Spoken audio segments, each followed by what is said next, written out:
আসসালামু আলাইকুম। আপনারা জানেন ওসমান হাদির অবস্থা কি, সবই জানেন। এখানে আসলে নতুন করে কিছু বলার নাই। আমরা সবাই কি পরিমাণ আহত সেটা আসলে ভাষায় বলে বোঝানো যাবে না। তার সাথে মতবিরোধ থাকতে পারে, আইডিওলজিক্যাল ডিফারেন্স অনেকেরই থাকবে, ছিল, কিন্তু কারো আসলে তাকে মেরে ফেলার মতো ডিফারেন্স, আইডিওলজিক্যাল ডিফারেন্স আসলে ছিল বলে আমার মনে হয় না। আমরা যদি তার আক্রমণটাকে একটু বিশ্লেষণ করি, এটা কিন্তু সার্জিক্যাল স্ট্রাইক।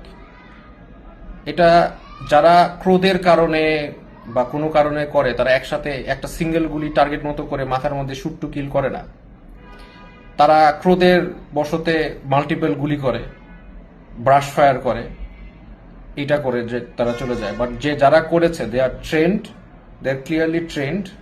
টার্গেট মতো ওকে টার্গেট করেছে, তাদের একটা পরিকল্পনা ছিল, এক্সিট রুট ছিল, এন্ট্রি পয়েন্ট ছিল, কোথায় যাবে, কিভাবে যাবে, টোটালি ক্যালকুলেটেড, প্রিসাইজ, স্ট্র্যাটেজিক একটা স্ট্রাইক, দেশ ডিস্টেবলাইজ করার জন্য, সবকিছু করার জন্য। বাট আলটিমেটলি হাদিকে সফট টার্গেট হিসাবে অ্যাটাক করে তাকে হত্যা করার চেষ্টা করেছে, এবং এখন তার যে অবস্থা সেটা তো আসলে বলে বোঝানো, মানে বলে, সে যদি সার্ভাইভ করে সেটাও তো আসলে, তার লাইফটা কিভাবে যাবে আমরা জানি, কারণ জুলাই যোদ্ধাদের আসলে লাইফ কিভাবে যায় তাদের সাথে যাদের যোগাযোগ আছে তারা জানে। তো যাই হোক, এখন এইটা যারা করেছে আমরা এটাও জানি, ভালো করেই জানি, আমরা সবাই জানি যে জীবনেও যাকে, তার যে আসলে ক্রিমিনাল যারা অ্যাটাক করেছে তাকে জীবনেও পাওয়া যাবে না। কারণ যে পরিমাণ প্রিসাইজ, ট্যাকটিক্যাল, স্ট্র্যাটেজিক প্ল্যান যে অ্যাটাকটা হয়েছে, এইটা যারা করেছে তারা জানে they can get away with it. এটা তারা জানে, এটা জানার কারণেই তারা এটা করেছে। তারা ওইভাবে প্ল্যান্ড এক্সিট ছিল দেখেই তারা এটা অ্যাটাকটা করেছে, এবং তারা জীবনেও ধরা খাবে না। এটা এটা এটা ক্লিয়ার। হয়তোবা ইন্ট্রিম সরকার দু একজনকে ধরে বলবে তদন্ত চলছে, এবং এই তদন্ত ফিসাবিনিল্লাহ সারা জীবন চলবে, বাট তারা গ্রেফতার হবে না। সো এটা আসলে আমাদের সবার জন্য ওয়ার্নিং বেল। আমি নিজেও, আমার কাছেও মনে করেন আগে পরে ইন্টেলিজেন্স থেকে তথ্য ছিল যে আমার নামও রয়ের হিট লিস্টে ছিল। আমি এটা কখনো গুরুত্ব দেই নাই বা এখনো দিব না। বাট মূলত এখন কে তাকে আক্রমণ করেছে, কে কার পলিটিক্যাল ফায়দা লুটার জন্য তাকে বলেছে, এটা আসলে তদন্ত ছাড়া আমরা এখানে বলতে পারি না। But this much is clear যে আসলে দেশের পরিস্থিতি ভালো না। আমরা যারা জুলাই আন্দোলন করেছি, আমরা যে কোনো সময় মরে যেতে পারি, যে কোনো সময় আমাদের টার্গেট অ্যাসাসিনেট করে ফেলতে পারে। কিছুই, মানে এখানে কেউ কিছু করবে না।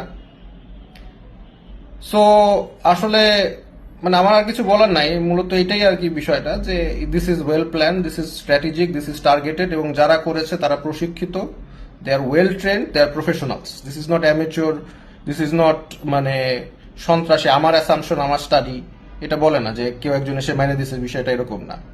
ওয়েল প্ল্যান্ড, ওয়েল স্ট্র্যাটেজিক, মানে এটা পরিকল্পিত আক্রমণ, এবং এটা আমাদের সবার উপরেই আক্রমণ।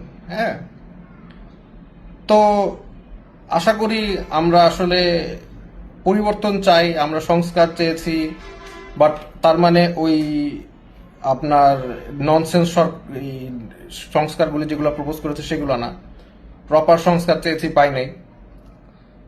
সো এনিওয়েজ, এখন মানে এই হচ্ছে দেশের সিচুয়েশন। আমি আসলে মানে কথা বলতে পারছি না, বিকজ মানে আমি মানসিকভাবে আহত।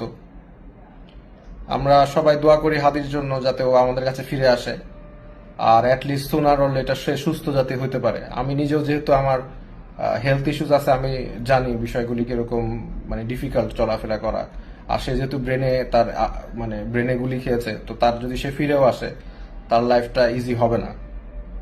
তা আমরা সবাই হাদির জন্য দোয়া করি, এটাই আমি কামনা করলাম। জি, আসসালামু আলাইকুম।